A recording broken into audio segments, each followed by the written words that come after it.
ترک کرتا تھا، وہ نماز نہیں پڑھتا تھا، اس نے سفر حج میں بھی نماز چھوڑی، مدینہ منورہ آ کے بھی اس نے نماز میں غفلت کی۔ امام کے سامنے اس کا یہ کردار موجود تھا، یہ کیریکٹر موجود تھا۔ آپ سے پوچھنا چاہتا ہوں، لوگ اس پر ہنستے ہیں، ہم لوگ کا مذاق اڑاتے ہیں، ابھی تک یہ لوگ نماز روزے میں ہی ڈوبے ہوئے، ابھی تک یہ لوگ نماز روزے کی بات کریں۔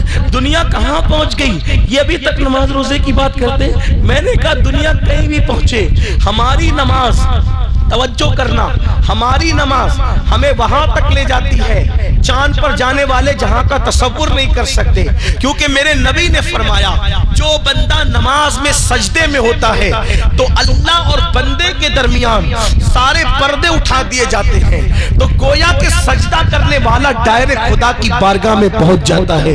بلکہ ایک حدیث پاک ہے، حدیث پاک ہے کہ جب تم سجدہ کرتے ہو تو تمہارا سر خدا کے قدموں میں ہوتا ہے۔ اللہ کے قدم ہمارے قدم کی طرح نہیں ہے، وہ جسم و جسمانیات سے پاک ہے، لیکن سمجھانے کے لیے کہا گیا کہ بندے جب تو سجدہ کرتا ہے تو تیرا سر خدا کے قدموں میں ہوتا ہے۔ جیسے وجہ اللہ ہے، ید اللہ ہے، ویسے قدم بھی بیان کیے گئے، لیکن ہمارے قدموں کی طرح یہ قدم نہیں ہے جس میں انگلیاں ہیں، ناخن ہے، ایسا نہیں ہے۔ تو فرمایا اللہ اکبر کہ تیرا سر اس کے قدموں میں ہوتا ہے، اس کی چوکھٹ پہ ہوتا ہے، اور وہ تیرے سامنے ہوتا ہے اور تو اس کے سامنے ہوتا ہے۔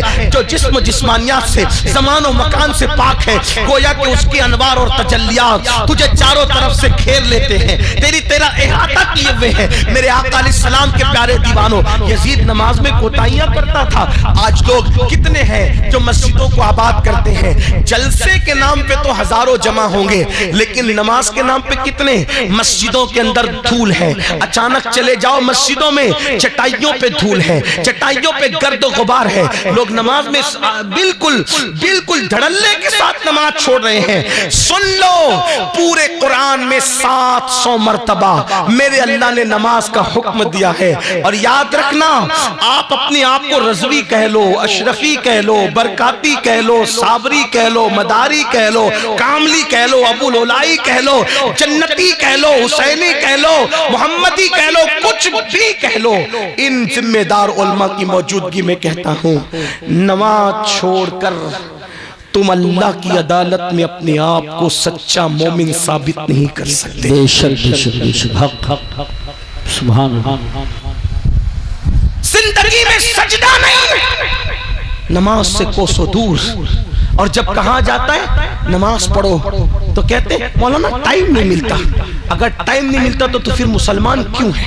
کیسے ہے؟ تجھے کھانے کے لیے ٹائم ہے، تجھے سونے کے لیے ٹائم ہے، تجھے ناچ گانے کے لیے ٹائم ہے، تجھے واٹس ایپ فیس بک کے لیے ٹائم ہے، تجھے عورتوں کے ساتھ بیٹھنے اٹھنے کے لیے ٹائم، دوستوں کے ساتھ اٹھنے بیٹھ، تجھے اللہ کے لیے ٹائم، ایک وقت کی نماز کے لیے صرف 10 منٹ کا ٹائم، صرف 10 منٹ، 10 منٹ سے زیادہ کا ٹائم نہیں لگتا۔ اور ہم اگر ٹائم نکالنا چاہیں تو بالکل نکال سکتے، اس لیے کہ ٹائم کسی کو نہیں ملتا، نکالنا پڑتا ہے۔ آپ جلسے میں ٹائم نکال کر آئے تو پہنچے، اگر تھوڑی سستی کرتے تو اپنی آتے۔ بے شمار لوگ ہیں جو آنا چاہتے تھے، سستی کی، نہیں آئے، بستر پہ لیٹے لیٹے سو گئے، بیٹھے رہ گئے، باتیں کرتے ہوئے نہیں آئے۔ ٹائم نکالنا پڑتا ہے۔ نماز پڑھو اس سے پہلے کہ تمہاری نماز جنازہ پڑھی جائے، نماز پڑھو اس سے پہلے کہ تمہارا روح کا رشتہ تمہارے جسم سے ٹوٹ جائے، نماز پڑھو اس سے پہلے کہ موت سے تمہاری آنکھیں بند ہو جائے۔ میرے عزیز، میرے بھائی، اللہ اکبر، اگر تو نماز نہیں پڑھتا تو یاد رکھ، اپنے آپ پہ رحم کر، اپنے آپ پہ رحم کر۔ اللہ کے رسول غیب دا نبی صلی اللہ علیہ وآلہ وسلم نے فرمایا، سب سے زیادہ موت کے وقت اگر کسی کو تکلیف ہوتی ہے تو بے نمازی کو تکلیف ہوتی ہے۔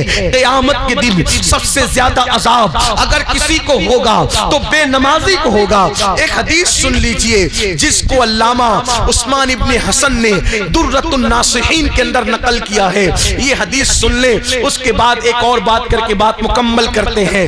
دل کے کانوں سے سننا، میرے آقا صلی اللہ علیہ وآلہ وسلم کے دیوانوں، اپنی بات نہیں کر رہا ہوں، کتاب کے حوالے سے مصطفیٰ جان رحمت کی بات کر رہا ہوں۔ اے میرے بھائیو، کھیل کود میں کب تک زندگی گنواتے رہو گے؟ اے میرے بھائیو، کب تک اللہ سے دور بھاگتے رہو گے؟ اپنی بہنوں سے بھی کہتا ہوں، جہالت کی زندگی کب تک گزارو گی؟ کب تک سیریل، فلمیں، گانے، باجے، تماشوں میں مصروف رہو گے؟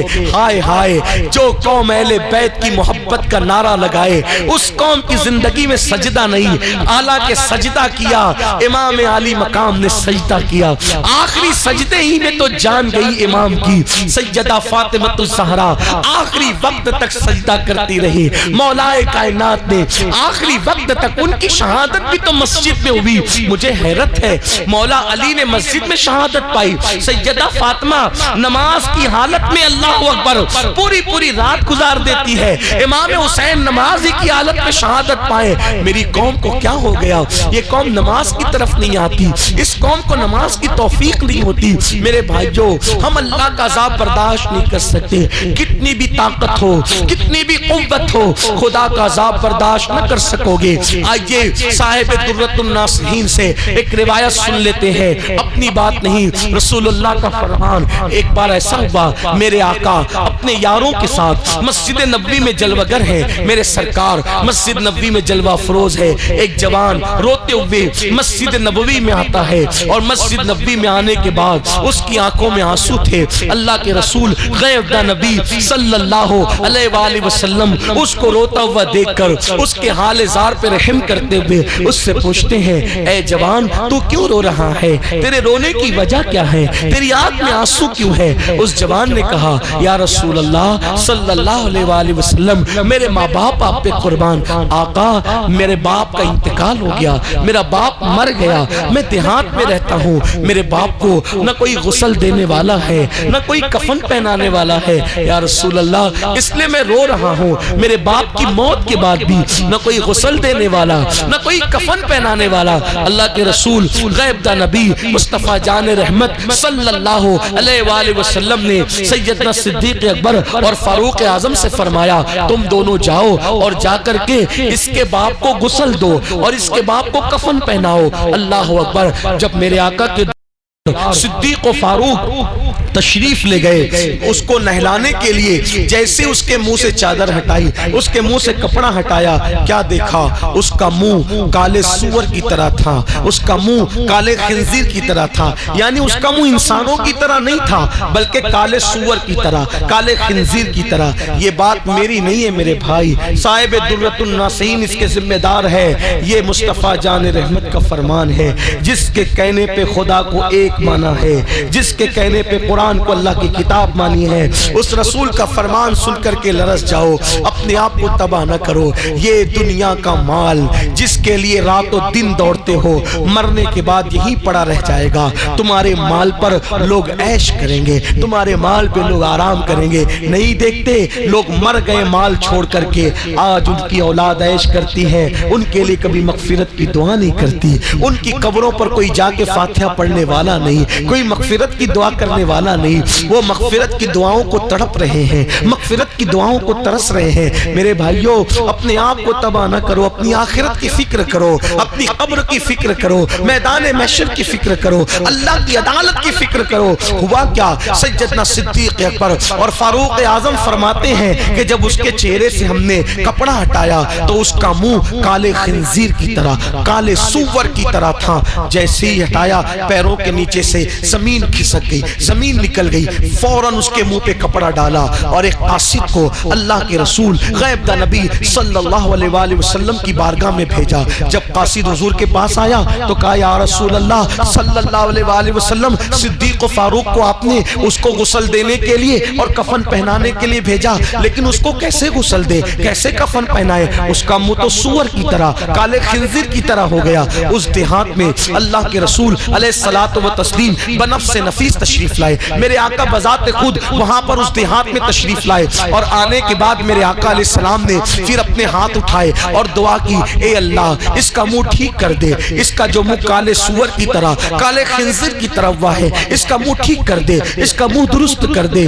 جب دیکھا گیا حضور کی دعا تھی، عنایت کا جوڑا، اجابت کا سہرا، دلہن بن کے نکلی، دعائے محمد، اجابت نے جھک کر گلے سے لگایا، بڑی ناز سے جب دعائے محمد ہوا، یہ حضور نے دعا کی، اس کا چہرہ ٹھیک ہو گیا۔ فوری طور پہ صحابہ نے، اصحاب مصطفیٰ نے غسل دیا، غسل دینے کے بعد کفن پہنایا، کفن پہنانے کے بعد صحابہ کرام نے پھر اس کی نماز جنازہ پڑھی، صحابہ نے اس کی نماز جنازہ پڑھی۔ نماز جنازہ کس نے پڑھی؟ صحابہ نے۔ میرے بھائیوں توجہ کرنا، کسی مسجد کے امام نے نہیں، ہم جیسے مولوی صاحب لوگوں نے نہیں، اللہ اکبر، ہم جیسے پیر صاحب لوگوں نے نہیں، بلکہ اصحاب مصطفیٰ نے روئے زمین پر، روئے زمین پر چشم فلک نے اور پشت زمین نے انبیاء کے بعد اگر سب سے بہترین کوئی مخلوق دیکھا ہے تو اس کو اصحاب مصطفیٰ کہتے ہیں، اسے صحابہ کہتے ہیں۔ صاحب درۃ الناصحین کے مطابق صحابہ نے نماز جنازہ پڑھی، اور نماز پڑھنے کے بعد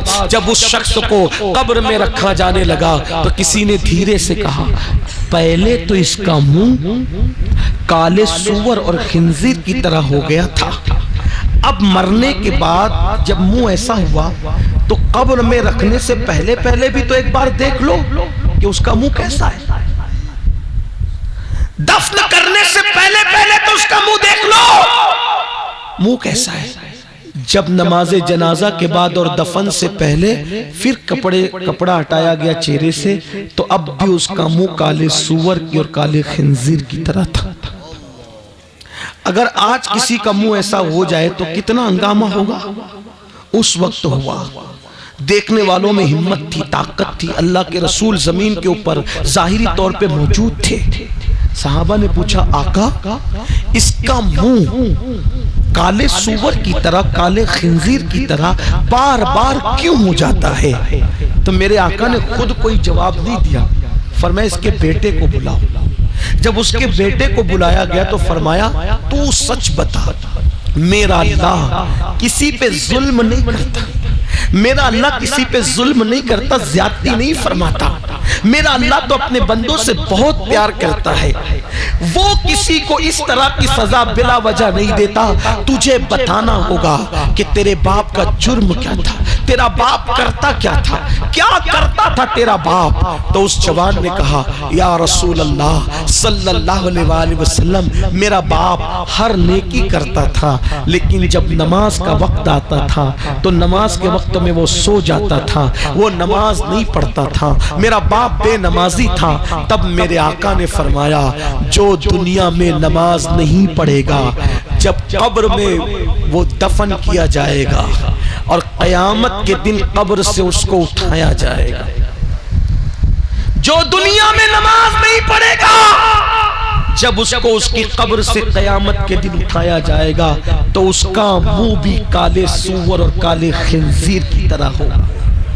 اللہ اللہ، ہنستے ہنستے کھلکھلاتے قہقہا لگاتے ہوئے، نمازوں کو چھوڑنے والوں، یہ کسی لیڈر کا، کسی خطیب کا قول نہیں، یہ اللہ کے رسول کا فرمان ہے کہ قیامت کے دن وہ کالے سور کی شکل میں اٹھے گا۔ آپ سے پوچھتا ہوں، اگر چہرے پہ پھنسی آ جائے، پھنسی، تو تم کسی محفل میں نہیں جاتے شرم کے مارے؟